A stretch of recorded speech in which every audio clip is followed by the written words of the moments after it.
வணக்கம் ஃப்ரெண்ட்ஸ், நல்லா இருக்கீங்களா? இப்போ கார்த்திகை நட்சத்திரத்தின் தன்மைகள், பரிகார கோவில்கள் பார்ப்போம். அவங்களுடைய பரிகாரம் என்ன பண்ணால் நல்லாயிருக்கும். பொதுவாக கார்த்திகை நட்சத்திரக்காரவங்க இயற்கையாகவே செல்வந்தராகவும் திறமை மிக்கவர்களாகவும் இருப்பாங்க.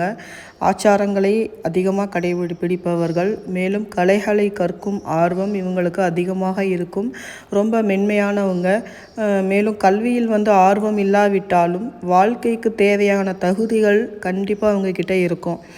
இவங்க கும்பிட வேண்டிய பரிகாரம் கோவில் அப்படின்னு பார்த்தோம் அப்படின்னா, இந்த நட்சத்திரக்காரவங்க அவங்களுடைய தோஷங்கள் நீங்கவோ, திருமண தடைகள் விலகவோ, குழந்தை பாக்கியம் பெறவோ, சொத்து தகராறு தீர்க்க அல்லது பிரிந்த குடும்பங்கள் ஒன்று சேர, நினைத்த காரியங்கள் யாவுமே கைகூட இவர்கள் அருள்மிகு ஸ்ரீ காத்ர சுந்தரேஸ்வரர் திருக்கோவிலுக்கு இவர்கள் கார்த்திகை நட்சத்திரத்தில் அன்றோ அல்லது பிரதோஷ நாட்களிலோ இந்த கோவிலில் விளக்கு ஏற்றி வழிபாடு செய்தால் வாழ்க்கை வளம் பெறும். இந்த கோவிலில் மூலவர் மேற்கு நோக்கி சுயம்பு சிவபெருமானாக உள்ளார். அது மிக மிக சிறப்பு. மேலும் அம்பிகை தூங்க பாலஸ்தானம்பிகை என்னும் பெயரில் கையில் கிளியுடன் உள்ளார்.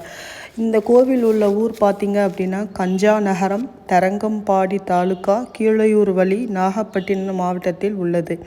இந்த கார்த்திகை நட்சத்திரக்காரவங்க அவங்க பிறந்தது கார்த்திகையாவோ அல்லது லக்னத்தில் நட்சத்திரமாகவோ அல்லது தசாபுத்தி கார்த்திகை நடக்கும் போதோ இவர்கள் கண் பார்வையற்றவர்களுக்கு உதவுதல், மேலும் கண்ணாடி வாங்கி அதாவது கண்ணாடி வாங்கி தானம் கொடுத்தல், ஆலயங்களுக்கு மின் சாதனங்கள், ஒரு டியூப்லைட், அந்த மாதிரி ஒரு பல்பு, ஒரு வெளிச்சம் ஏற்படுத்தி கொடுக்கும் பொருள் வாங்கி கொடுத்தா சிறந்த பரிகாரமாக அமையும்.